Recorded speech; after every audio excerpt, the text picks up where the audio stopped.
शिंपल्यांनी भरलेलं ताट गयेला स्वामीने दिलेलं आहे, म्हणजे निश्चितच ह्याच्यात मौल्यवान असे मोती असतील. मोती घेऊयात आणि कोणाला तरी विकूयात आणि मग मग पक्कळ पैसे कमवूयात. वा, कपिले. हा? हे काय? ह्याच्यात तर काहीच नाहीये. दुसरा बघूयात.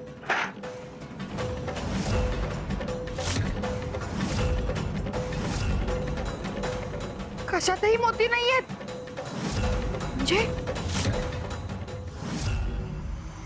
ज्यामध्ये मोती होते ते शिंपले गयेने आपल्याकडे ठेवले की काय? खारकाई गेल्या आणि हाती हाती काहीच लागलं नाही.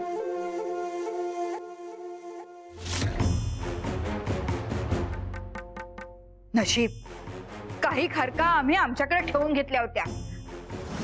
सगळ्यांनी दिल्या त्या गयेला.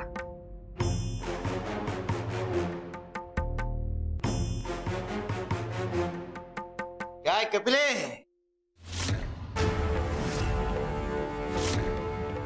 हाच विचार करतेस ना?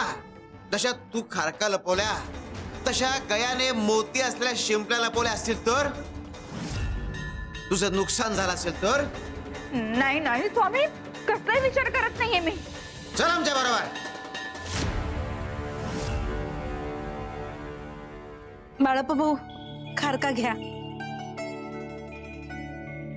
हे घ्या दादा.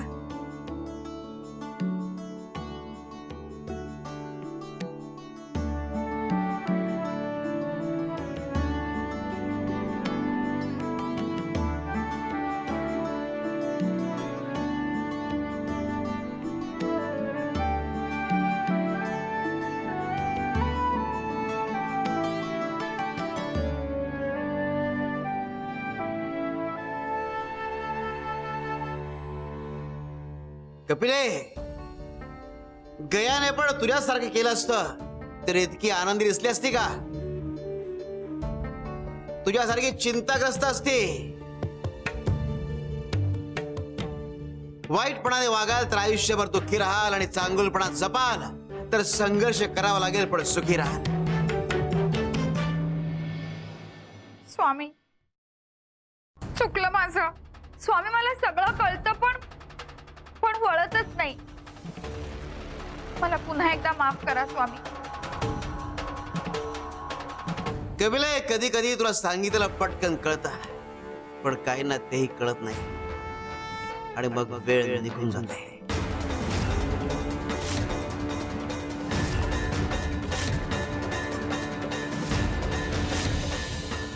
शिव शंकर शंभो.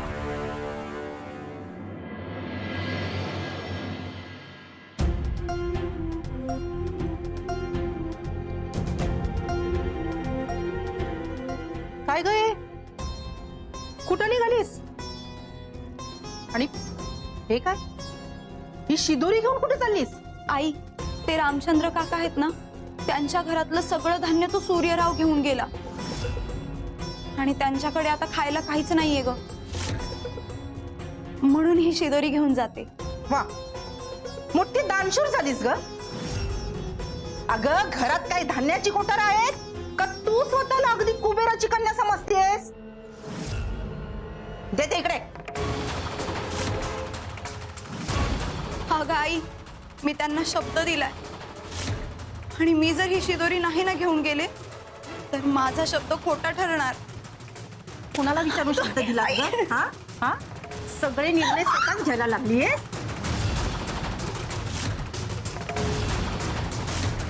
एवढी अद्दल घडवली मी, इतक्यात विसरलीस? पुन्हा पुन्हा तेच धाडस करतेस?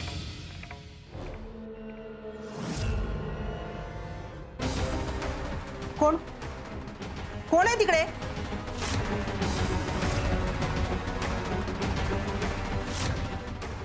आई, माझ्या वाटेचं जेवण तरी दे ना ग. मी त्यांना देऊन येते, पण मी त्यांना उपाशी नाही ग ठेवू शकत. हो का? बर.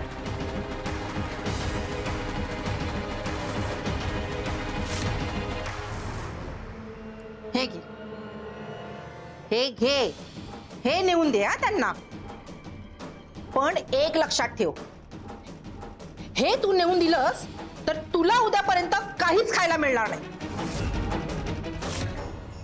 ठीक आहे, मी पाणी पिऊन राहीन आणि स्वामी काळजी घेतीलच माझी. स्वामी, बर, मी पण बघतेच हो ते स्वामी तुझी कशी काळजी घेतात ते.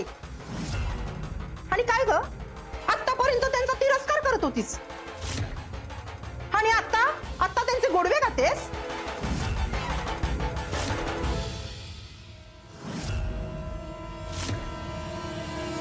आई, माझं आणि स्वामींचं नातं हे भक्तीचं आहे आणि ते फक्त अनुभवायचं असतं.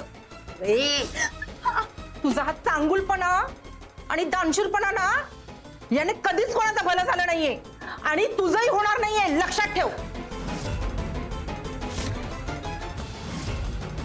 चांगुलपणा सोडणं म्हणजे माणुसकी सोडणं, आणि मी ते करणार नाही. जरी जगाने मला साथ नाही ना दिली तरीही चालेल, पण मी चांगुलपणा सोडणार नाही.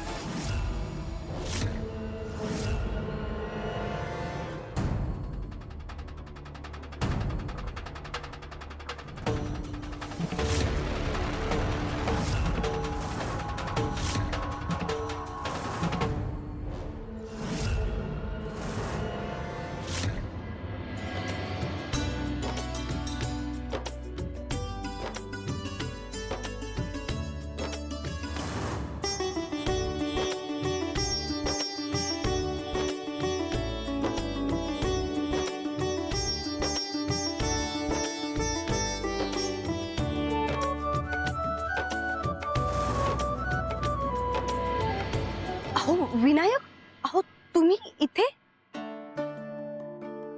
असं अचानक येत जाऊ नका, कोणी बघितलं तर. या वाटेवर कोणीही ये जा करत नाही, कोणीही पाहणार नाही. म्हणूनच तर इथे येतो, फक्त तुला भेटायला. असं भेटणं बरं नाही. तुम्ही गुरुजींना सांगा माझ्या स्थळाबद्दल. ते घरी येतील, आपल्या लग्नाबद्दल बोलतील आणि एकदा लग्न झालं ना की मग तर आपण उघडपणेच भेटू, तेही घरच्या घरी. हो, ते मी सगळं करीन, पण तुझ्या घरच्यांनी विचारलं मुलगा काय करतो तर काय सांगणार? हे बघा, कुठलंही काम लहान नसतं. तुम्ही ना मिळेल ते काम करा. नाही, मला कमी वेळात जास्त पैसे हवे, खूप मोठं नाव कमवायचं तुझ्यासाठी. माझ्यासाठी? हो, मला तुझ्या आयुष्यातील सगळ्या समस्या सोडवायच्या. तुझ्यावर जो छळ होतो तो नाही पावत मला.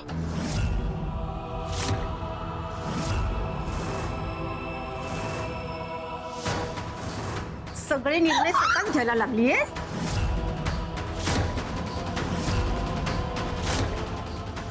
एवढी अद्दल घडवली मी, इतक्यात विसरलीस? पाहिलंय मी सगळं.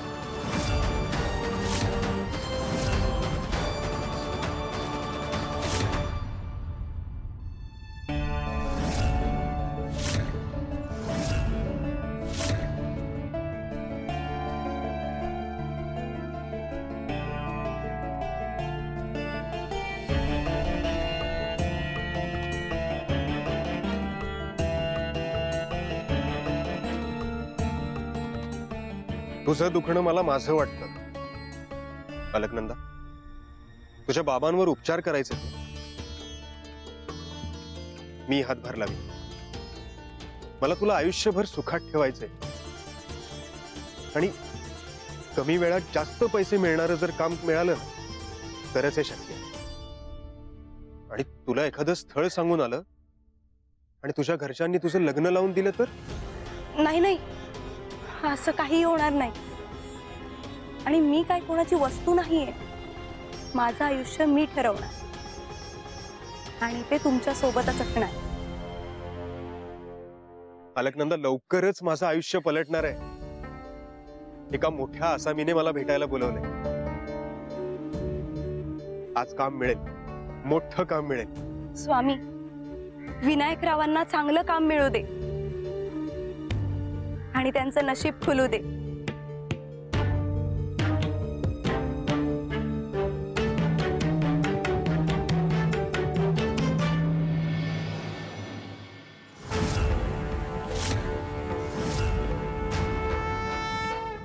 तुम्हाला वाटतं तुम्ही प्रार्थना करता, तुमची प्रत्येक प्रार्थना ऐकली जावी, पण तुम्हाला कळत नाही तुम्ही प्रत्येक वेळी जे मागता ते तुमच्याकरता योग्य असतंच असं नाही. शिवशंकर शंभो. सरदार साहेब, आपणास बढती मिळाल्याबद्दल मनपूर्वक अभिनंदन. बोल, कशासाठी आलास? सरदार साहेब, काल तुम्ही 4 तरुणांची परीक्षा घेतली होती, त्यामध्ये मी सुद्धा होतो. तुम्ही म्हणाला होता की जो उत्तीर्ण होईल त्याला उद्या बक्षीस मिळेल. मी उत्तीर्ण झालोय म्हणून तुमच्याकडे काम मागायला आलो होतो. तू विनायक ना? हो. हा, गुण आहेत ना तुझ्यात. हुशार, धाडसी आणि लालसेची ठिणगी. ज्याला मोठं व्हायचं असतं ना, त्याच्यामध्ये हे तिन्ही गुण हवेत. मी तुला एक काम सांगतो. आजपासून पंचक्रोशीतील वेगवेगळ्या गावात जाऊन तू दरोडे घालायचे. हे आजपासून तुझं काम.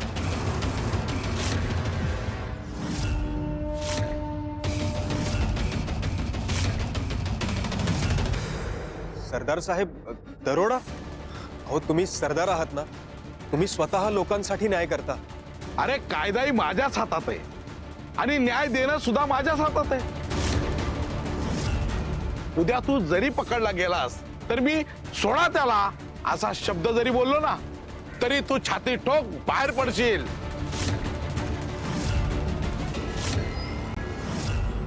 हे बघ, आजवर हे काम ना मी स्वतः लक्ष घालून करत होतो, पण आता मला बढती मिळाली आहे ना, माझे हात काळे करता येणार नाहीत.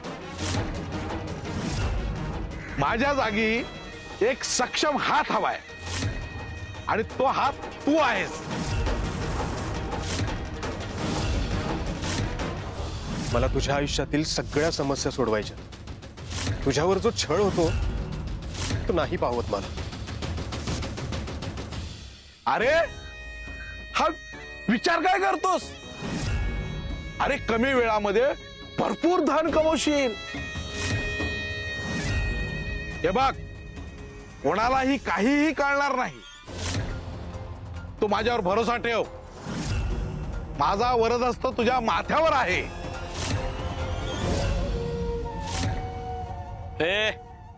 गुपचूप हो मान,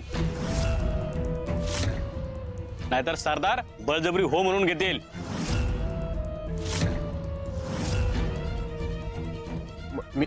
मला विचार करायला 1 दिवस देताय का? तू विचार करून मला उद्या सांग, नाहीतर मी तुला स्वतःहून तयार करेन. एवढं याद राख.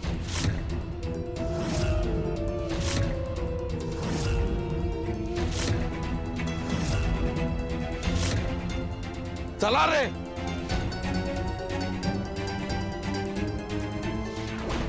विनायका, चल जरा माझ्या बरोबर. इथे जवळच एक वारुळ आहे, त्यात नेमकं काय आहे ते पाहायचंय. चल.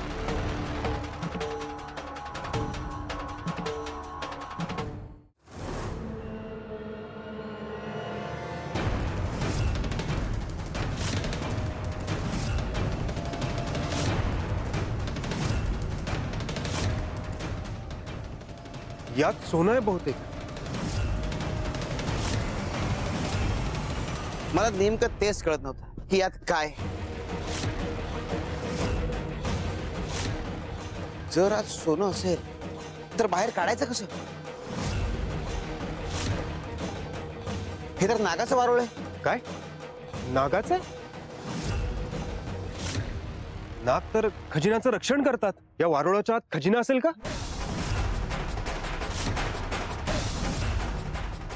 इतका सहज धनलाभ? कदाचित हीच माझी संधी आहे.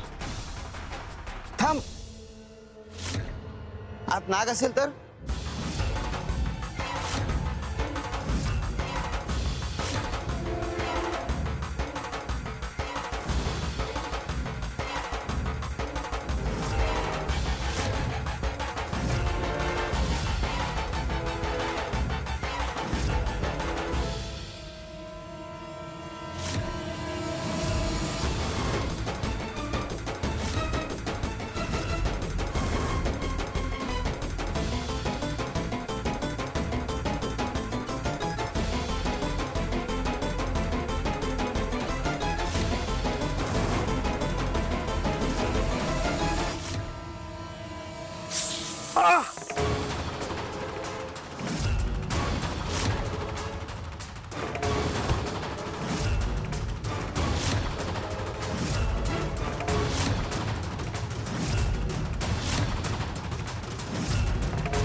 झटपट धनलाभ व्हावा म्हणून वारुळात हात घातलास, स्वतःचा जीव धोक्यात घातलास, मोहाला बळी पडलास.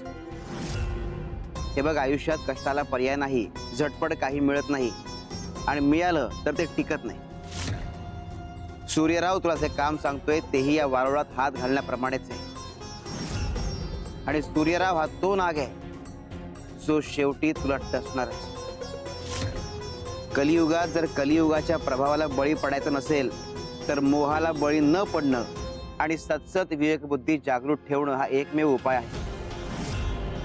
ज्या दिवशी ह्या गोष्टी हरवतील त्या दिवशी कली तुमच्या आयुष्यात प्रवेश करणार.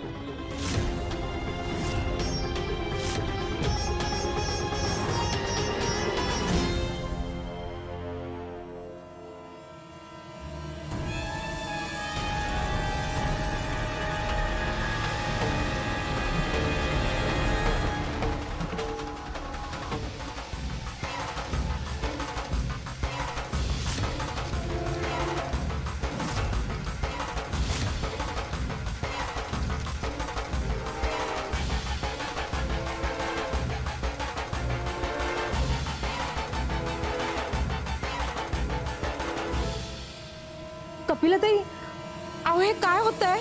गयाताई बाहेर वावटाळ आली असं वाटतंय. चला स्वामींकडे जाऊ.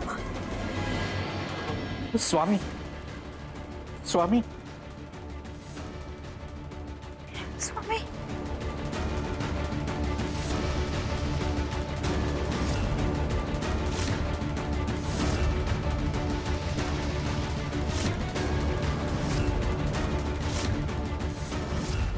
स्वामी, अहो अचानक हे काय होतंय?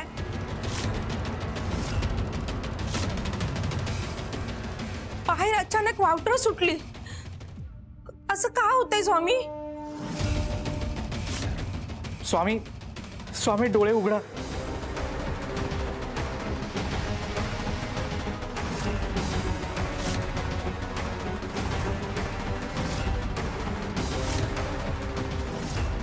गावात वावटळ उठली. गावातल्या लोकांचं नुकसान होईल स्वामी. स्वामी, काहीतरी अनर्थ घडणार असं वाटतंय स्वामी. स्वामी, अहो अचानक हे असं कसं घडलं? नुकसान होणारच आहे. हे वावटळ साधन आहे.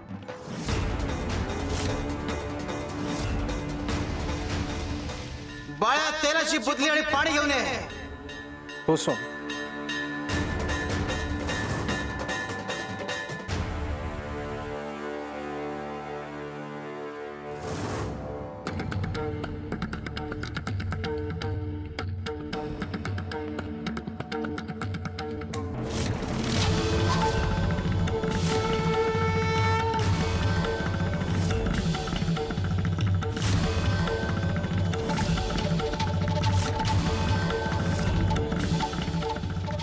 तेल बना, तेल बना, तेल बना, तेल बना. बाळ्या, गावातल्या प्रत्येक घराचा आणि त्यांना म्हणावं तेल बना, तेल बना.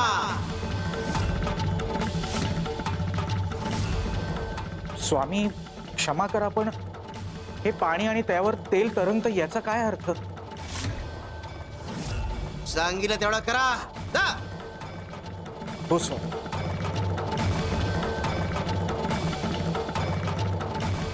तेल बना, तेल बना.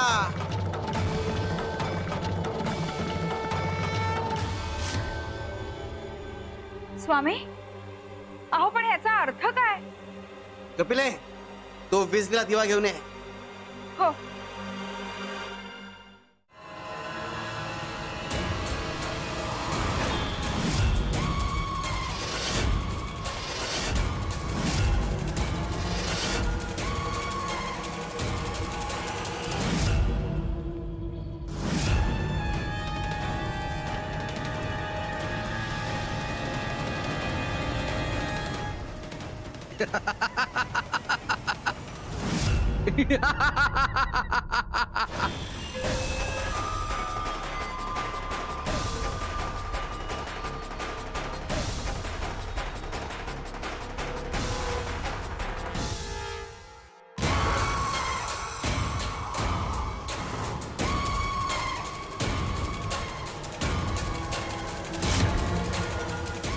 हा नुसता दगड नाही, माझा प्रभाव आहे.